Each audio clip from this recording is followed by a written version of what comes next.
This last couple of weeks we've been enjoying this amazing book, the Book of Joy, by His Holiness the Dalai Lama and Archbishop Desmond Tutu. And today we're going to step into some of those obstacles to joy. We probably know them, we've probably bumped up against them, but this is the moment that we get to be brave and call out those obstacles to our joy. And walk around them, over them, under them, or through them. But don't let them stop us from our joy, try as they might. So today we want to touch on sadness and grief. Might not want to talk about that, but it's real. And it's talking about these things not to bring us down, but to give us hope and to encourage us and to remind us that we are so very brave. We have everything in us, every single moment, to transform anything that is our obstacle to joy. So the Archbishop shares this story of his first day serving as chairperson for the Truth and Reconciliation Commission for South Africa. It was a commission that was established by the newly formed government with Nelson Mandela as their president. And this commission was formed to help alleviate some of the violence and retribution that came in other countries as they made the move from oppressive countries to democracies. And Archbishop Desmond Tutu was invited to be the chairperson of this. It was a commission that invited people who had been perpetrators of political crimes and atrocities to come forward and to tell the truth of what they had done. All of the truth of what they had done. And they had an opportunity to ask forgiveness if they so choose. Some people took advantage of that. Some people did not. But an interesting aspect of that was that people who had experienced the political persecution also came forward to share their stories so that they would no longer have to be enchained and burdened by what had happened. They could be free from it. And the perpetrators and the victims shared in the same room. So you can imagine the density of that room.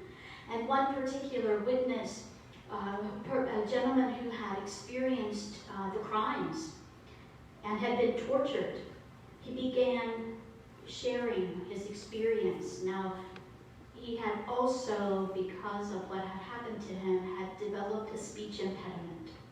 And it was very difficult for him to speak.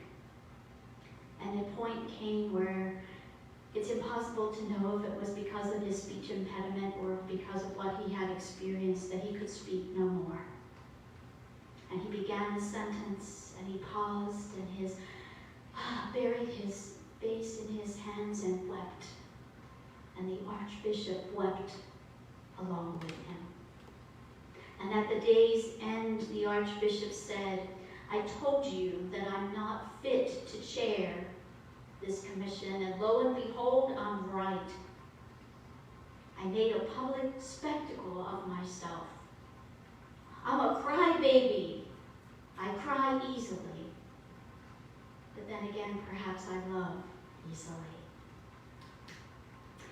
The Archbishop goes on to say that we shouldn't think that we have to be supermen and superwomen and stuff our feelings down and hide them away and keep them from coming out of us.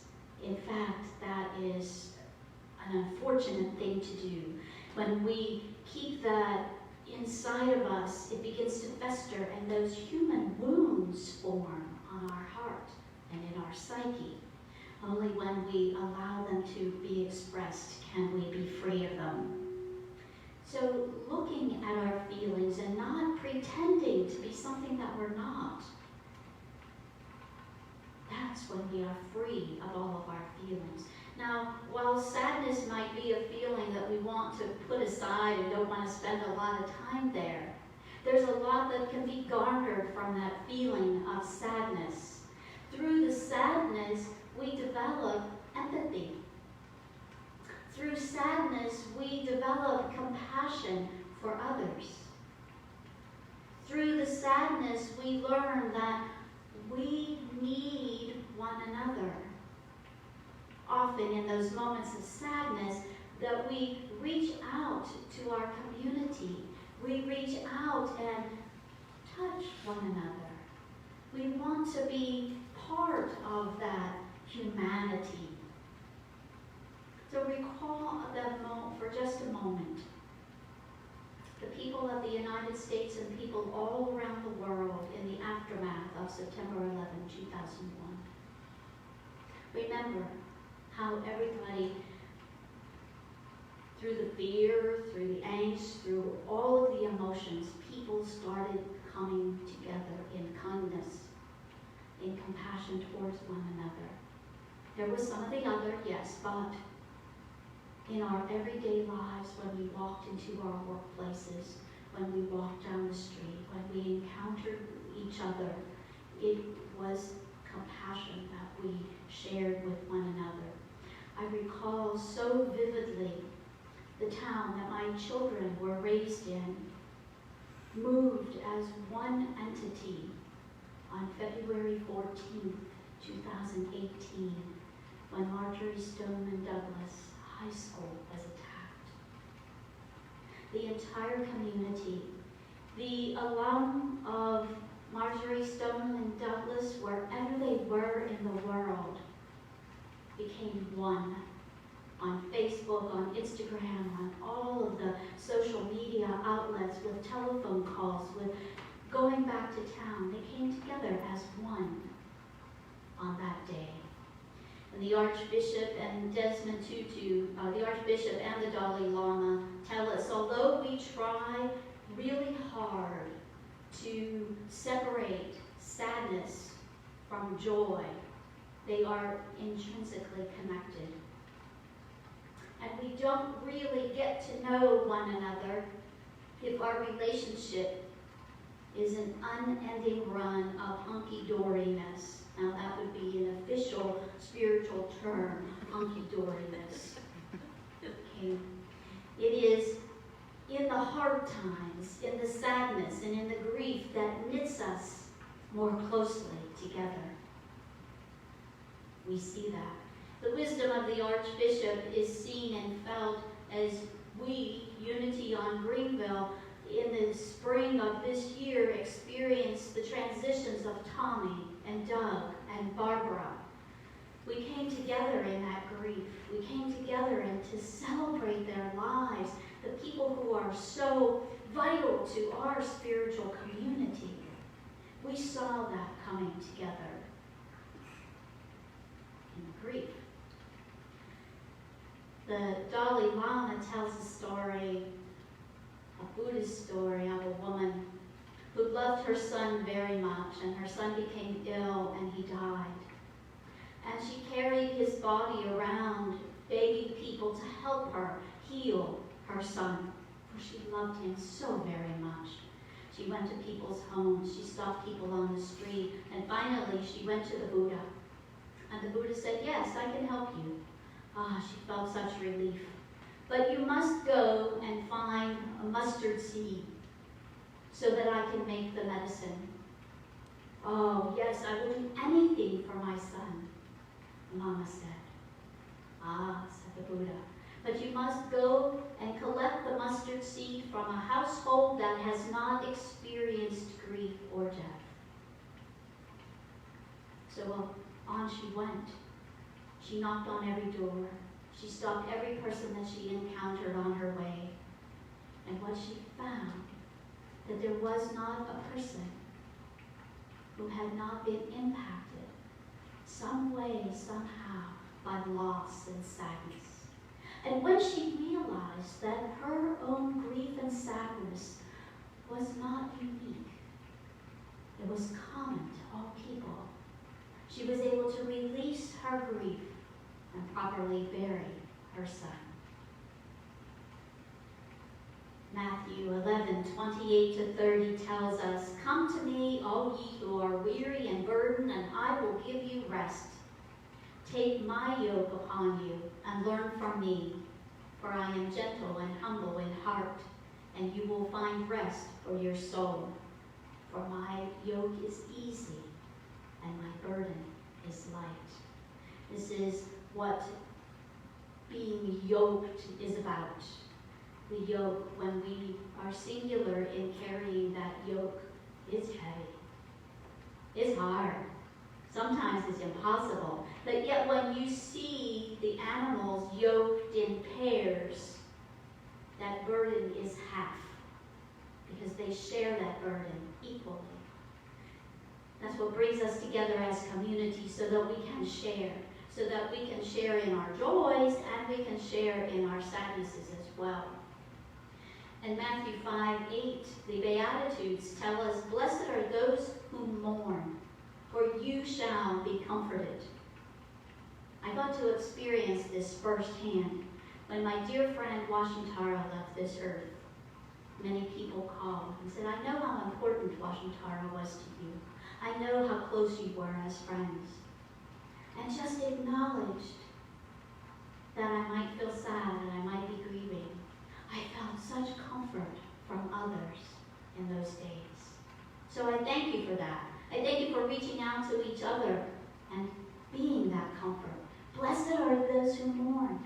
Indeed, we are comforted. We are comforted by each other and by that Spirit that is holy, that is our comforter, when we allow it. But we must be open recipients of that comfort. We must be willing to allow our burdens to be eased so that we can return to joy. And Ecclesiastes tells us that there's a time to weep and a time to laugh, a time to mourn and a time to dance. There's a time for all of it. If you are experiencing grief of any sort, Unity has published a pamphlet called "Grief is a Spiritual Practice." I've turned to this booklet numerous times this year in the losses that we have experienced, and it is a comfort. You can get it at Unity Worldwide, or you can get it here in the bookstore. Come by if you would like it. There is hope for finding joy, even in our sadness, and without avoiding grief. Again, I say, without avoiding the grief, we can move beyond that tight circle of myself, of ourself, and we can expand that circle to others. When we are in that grief or sadness, we can think of others. Not as a sense of, well, at least I don't have that issue, but more just think of others with compassion. And as we begin to expand that circle of self to others, even if we're having a great deal of grief, we can think about that elderly neighbor. We can think about that new parent across the street, and who might enjoy a few moments of your time and encouragement. So as we encourage and comfort others, we too are comforted. So share your time with others for as long as you can, and then return to tend to yourself. Share yourself for as long as you feel comfortable, and then return and tend to yourself, and notice how your sadness or your grief shifts. Because grief can try to block our joy, and despair is another block for joy.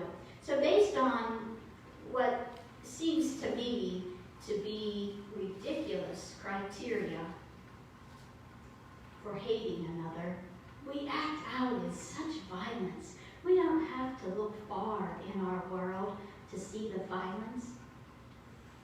We can sit at an intersection and watch the light turn green.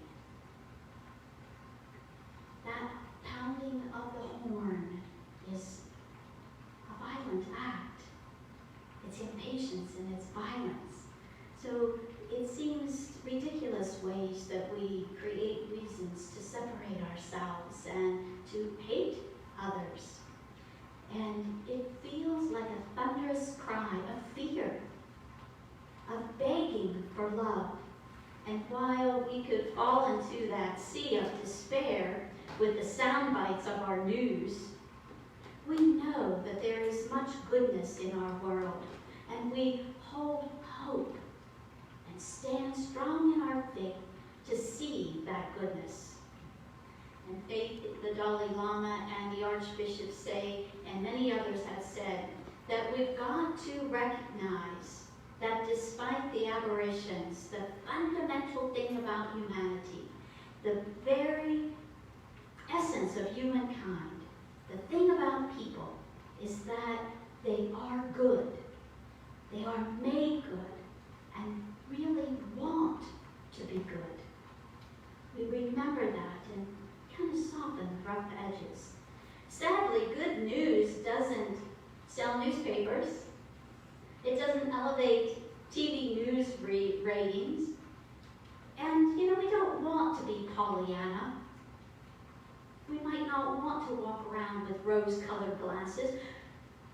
It benefits us to look at our world and to see our world for what it really is, because in those moments of seeing what's really in our world, it's a call to action for us to be that light, to remember that we are more than enough, that we can stand in the midst of all the chaos and confusion and be the change that we wish to see, to be that light of love expressing in our world.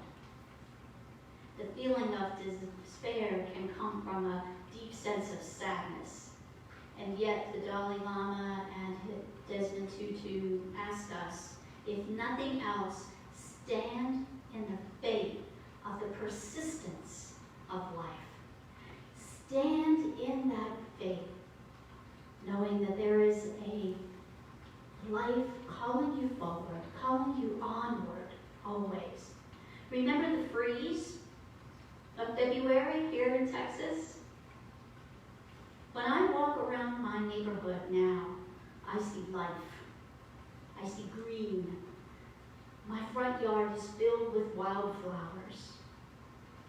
I see all that looked dead in February coming back to life. Now, I noticed that some people just ran out and started chopping what looked like had died, what appeared to be of no value anymore. And yet, if we wait, if we allow a little sunshine, allow a little rain, allow a little time, that persistence of life grows back. And we can see that where once things seemed to be dead. Loneliness can be a block to our joy. In 2020, we spent time in quarantine. We spent time separate from one another. And loneliness was indeed a very prominent emotion. But now we're making our way back. We're making our way back towards each other. And a joyous time, it feels. These are some of the things that can be obstacles to joy. Yet, to move towards joy, it's good to know what's in front of us, what's around us, and then we can have clarity on the way to get to our joy. Living authentically, living real, living from our hearts, living from what we feel, might bring some of these feelings close to us. And that's okay, because we remember what Mark Nepo says. No feeling or no thought can last for all of eternity.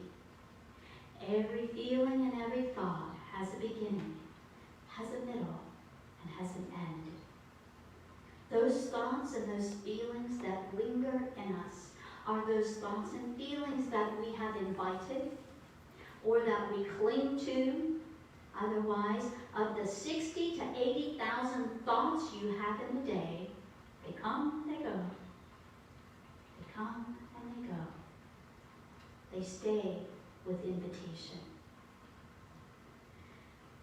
So allow it. Allow the feelings to be. Allow them to move through you. Allow them to leave and make ready for the next feeling that comes. For that next feeling just might be joy. And we remember the words of the Archbishop. Discovering more joy does not save us from the inevitability of hardship or heartbreak. In fact, we may cry more easily. We may laugh more easily. Perhaps we just are more alive. And yet when we discover more joy, we can face suffering in ways that enable rather than inhibit. We can face hardship without becoming hardened. We can face heartbreak without becoming broken.